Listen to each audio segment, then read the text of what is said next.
Capítulo 17. A dietética como remédio racional. Agentes terapêuticos da natureza. É importante familiarizar-nos com o benefício do regime em caso de doença. Todos devem compreender o que fazer por si mesmos. Há muitos modos de praticar a arte de curar, mas um só existe e aprovado pelo céu. Os remédios de Deus são simples agentes da natureza, que não sobrecarregarão nem enfraquecerão o organismo mediante suas fortes propriedades. Ar puro e água, asseio, regime adequado, pureza de vida e firme confiança em Deus são remédios por cuja falta milhares de pessoas estão perecendo. Todavia, esses remédios estão caindo em desuso, porque seu hábil emprego requer trabalho que o povo não aprecia. Ar puro, exercício, água pura e morada limpa e aprazível acham-se ao alcance de todos, com apenas pouca despesa. As drogas, porém, são dispendiosas, tanto no gasto do dinheiro como no efeito produzido no organismo. Ar puro, luz solar, abstinência, repouso, exercício, regime conveniente, uso de água e confiança no poder divino. Eis os verdadeiros remédios. Toda pessoa deve possuir conhecimento dos meios terapêuticos naturais e da maneira de os aplicar. É essencial tanto compreender os princípios envolvidos no tratamento do doente, como ter um preparo prático que habilite a empregar devidamente este conhecimento. O uso dos remédios naturais requer certo cuidado e esforço que muitos não estão dispostos a exercer. O processo da natureza para curar e construir é gradual, e isso parece vagaroso ao impaciente. Demanda sacrifício e abandono das nocivas condescendências. Mas no fim se verificará que a natureza, não sendo estorvada, faz seu trabalho sabiamente e bem. Aqueles que perseveram na obediência às suas leis ceifarão galardão em saúde de corpo e de alma. Os médicos aconselham muitas vezes os inválidos a viajar para o estrangeiro, a ir a alguma fonte d'água mineral, ou atravessar o oceano a fim de readquirir a saúde. Quando em 9 casos de 10, se essas pessoas comessem com temperança e se empenhassem em exercício saudável com espírito animoso, restaurar-se-iam e economizariam tempo e dinheiro. Exercício e farto, abundante uso do ar livre e da luz solar, bênçãos por Deus a todos outorgadas, dariam em muitos casos vida e vigor aos macilentos inválidos. Algumas coisas que podemos fazer por nós mesmos. Quanto ao que podemos fazer por nós mesmos, um ponto há que exige consideração cuidadosa e refletida. Preciso conhecer-me a mim mesma. Preciso ser sempre uma aluna quanto a cuidar dessa construção, o corpo que Deus me deu, para que o possa conservar nas melhores condições de saúde. Preciso comer aquilo que seja para meu máximo bem físico, e tomar especial cuidado em que meu vestuário seja de molde a promover saudável circulação do sangue. Preciso não me privar de exercício e de ar. Preciso tomar tanta luz solar quanto me seja possível. Preciso ter sabedoria para ser fiel guardiã de meu corpo. Eu faria uma coisa muito imprudente se entrasse em um aposento fresco estando suada. Mostrar-me-ia desavisada despenseira se me permitisse sentar em uma corrente de ar, expondo-me assim a um resfriado. Seria falta de prudência se me sentasse com os pés e membros frios, fazendo assim com que o sangue refluísse das extremidades para o cérebro e os órgãos internos. Devo proteger sempre meus pés no tempo úmido. Comeria regularmente de comida mais saudável, que promovesse a melhor qualidade de sangue, e não trabalharia intemperantemente, estando em meu poder evitá-lo. E quando transgrido as leis que Deus estabeleceu em meu ser, devo arrepender-me e reformar-me, pondo-me nas mais favoráveis condições, sob o cuidado dos médicos providos por Deus, ar puro, pura água e o precioso sol medicinal. A água pode ser empregada de muitas maneiras para aliviar o sofrimento. Goles d'água pura e quente tomados antes de comer, cerca de meio litro, não farão absolutamente mal, antes serão benéficos. Fé e comer e beber corretamente. Façam os que se acham doentes tudo ao seu alcance, mediante hábitos corretos no comer, beber e vestir, e fazendo exercício judicioso para assegurar a recuperação da saúde. Sejam os pacientes que chegam a nossos sanatórios ensinados a cooperar com Deus no buscar a saúde.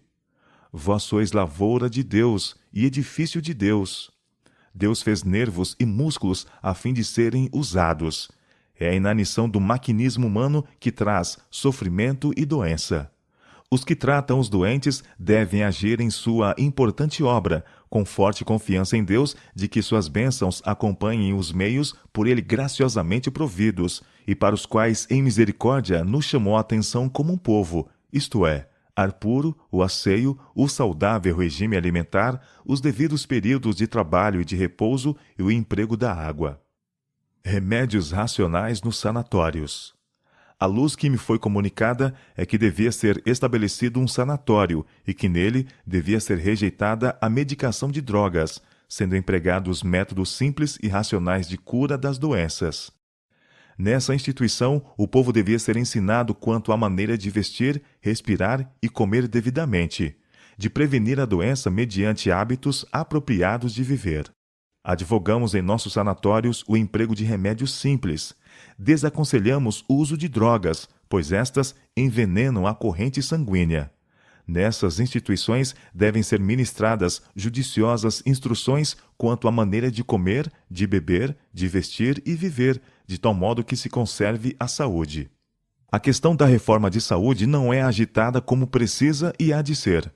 Um regime simples e inteira ausência de drogas, deixando a natureza livre para recuperar as energias gastas do organismo, tornaria nossos sanatórios muito mais eficazes em restaurar a saúde dos doentes. Um regime medicinal. Condescender em comer com demasiada frequência e quantidade exagerada sobrecarrega os órgãos digestivos e produz um estado febril do organismo. O sangue torna-se impuro, ocorrendo então doenças de várias espécies. Manda-se buscar um médico que receita alguma droga que dá alívio temporário, mas que não cura a doença. Pode mudar sua forma, porém o mal real aumenta 10 vezes. A natureza estava fazendo o melhor que podia para livrar o organismo de um acúmulo de impurezas, e se fosse ela deixada a si mesma, auxiliada pelas bênçãos comuns do céu, tais como ar puro e água pura, ter-se-ia efetuado uma cura rápida e segura.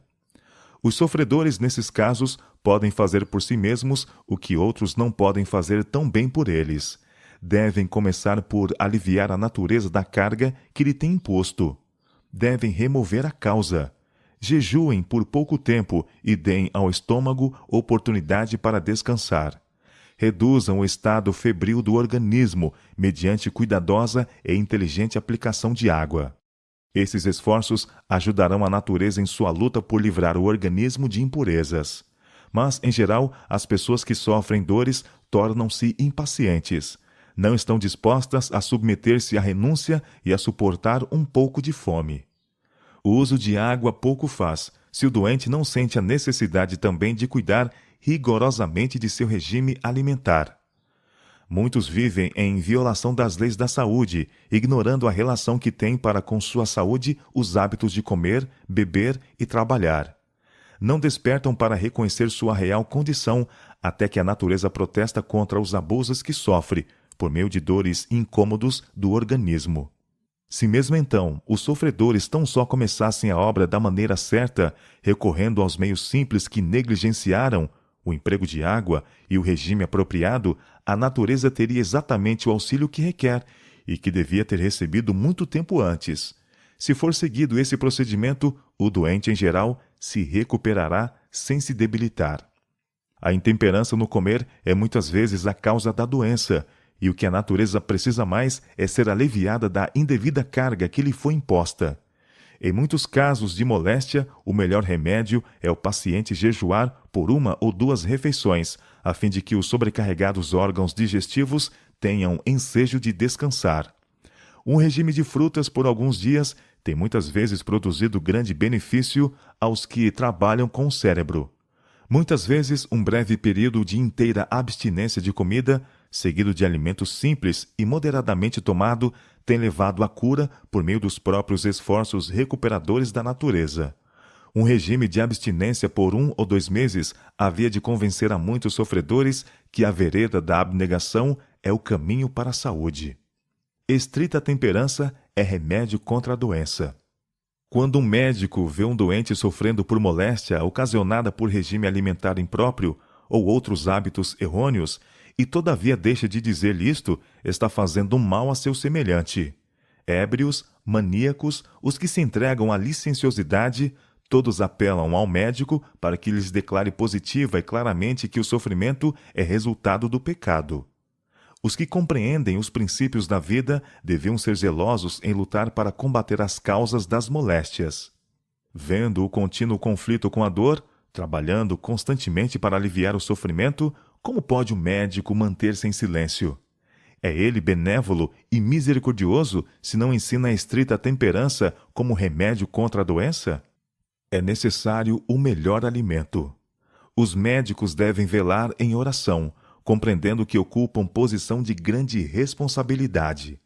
Devem prescrever para seus pacientes alimento mais apropriado para eles. Essa comida deve ser preparada por alguém que compreenda que ocupa importantíssima posição, visto ser exigido bom alimento para formar-se bom sangue.